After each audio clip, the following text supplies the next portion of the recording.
Assalamualaikum warahmatullahi wabarakatuh.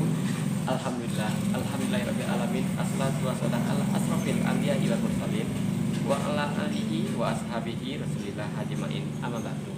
Puji syukur kita ucapkan kehadirat Allah Subhanahu wa taala yang telah memberikan nikmat sehat dan nikmat hidup sehingga kita masih bisa melaksanakan kuliah daring pada saat ini. Oke.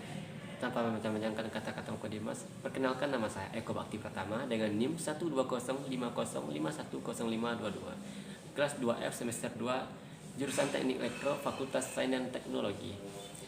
Kali ini saya akan menyampaikan tentang materi sistem komunikasi seluler.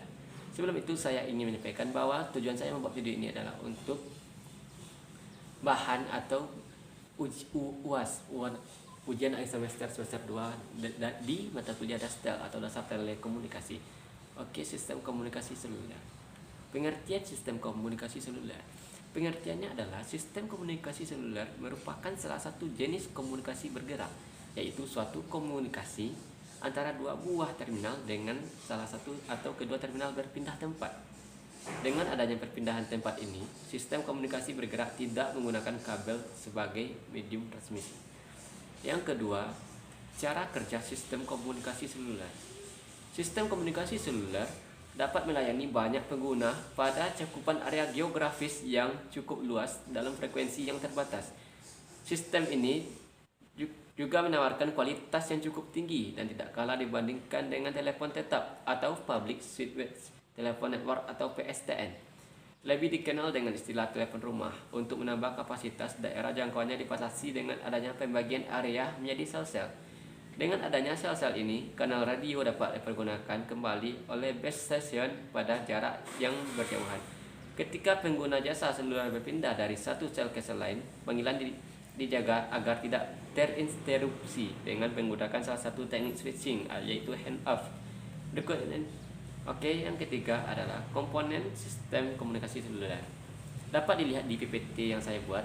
Komponen itu ada 4 buah yang akan saya jelaskan satu persatu. Yang pertama, PTSN. Apa itu PTSN? PTSN atau Terswatas Local Network, Exchange Area Network, dan Local Network. PSTN menginterkoneksikan antara telepon dengan peralatan komunikasi lain. Yang kedua adalah Mobile Switching Center atau bisa disebut MSC atau Mobile Telephone Switching Office atau MTSO. Dalam sistem komunikasi seluler, MSC berfungsi untuk menghubungkan antara telepon seluler dengan PSTN. Dalam sistem seluler dengan PSTN, dalam sistem seluler analog, MSC berfungsi untuk mengatur agar sistem tetap beroperasi. Suatu MSC dapat menangani 100.000 pelanggan seluler dan 5.000 panggilan dalam waktu yang bersamaan. Yang ketiga adalah base station. Base station sering juga disebut sebagai base receiver station atau BTS pada sistem GSM, cell site atau site. Pada base station terdapat beberapa pemancar, seringkali disebut dengan transmitter atau TX, dan penerima receiver atau RX. TX dan RX akan menangani komunikasi full duplex secara merembak. Biasanya TX dan RX ini dikomunikasikan dengan transceiver atau TRX yang diletakkan di dalam suatu radio base station atau RBS.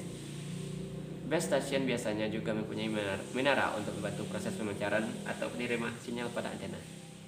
Oke, untuk berikutnya adalah yang terakhir, mobile station atau MS.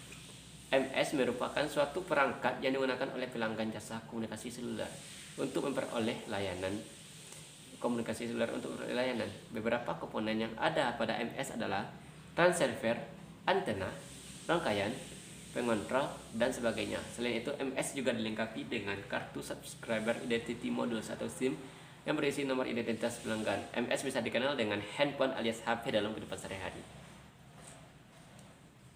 Berikut adalah materi saya terakhir, sel dalam komunikasi seluler. Saya akan jelaskan sel dalam komunikasi seluler.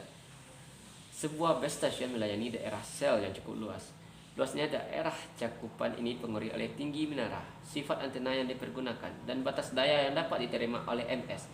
Meskipun desainnya sederhana dan biaya awal murah, sistem konvensional ini memiliki berbagai kelemahan seperti kapasitas kanal kecil, Yang kedua, interferensi adjustment channel. Yang ketiga, daya pancar tidak efisien atau boros. Yang keempat, mobile station atau MS yang pindah sel harus memulai panggilan baru atau reinitiating call. Untuk mengatasi berbagai kelemahan ini, sistem seluler menggunakan base station dengan ketinggian yang rendah, daya pancar yang lebih rendah, dan jangkauannya terbatas. Mungkin hanya itu yang dapat saya sampaikan. Kalau ada salahnya, saya mohon maaf. Wabillahi taufiq wal hidayah. Assalamualaikum warahmatullahi wabarakatuh.